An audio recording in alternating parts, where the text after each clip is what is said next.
Bir kuni hayotda qarshimizga biz tanigan va biz bilgan odamlar mutlaqo boshqa bir ko'rinishda chiqishi mumkin.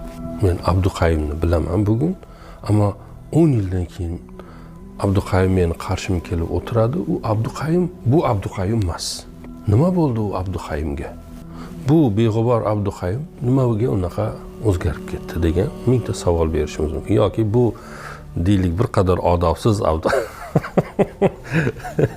Abduqayim nima bo'ldi-da 10 yildan keyin odob axloqda tengsiz biriga aylanib qoldi. Hayot insonni har tomonga o'zgartiradi.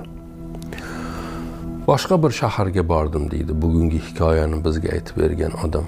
Va u yerdagi bir restoranda taomlanib turgan paytimda u yerdagi xizmatchilardan biri keldi va dediki, "Janob, falon stolda o'tirgan ayol siz bilan suhbat qilmoqchi" dedi. Men unga aytdim, "Sen aytgin unga, men unaqa boyagi ovga chiqqan odamlardan emasman. Men musofirman, taomlangani keldim." Yo'q, u masala men bular haqida aytdim. Sizning mehmonligingizda ham aytdim, boshqa tanimasligimizni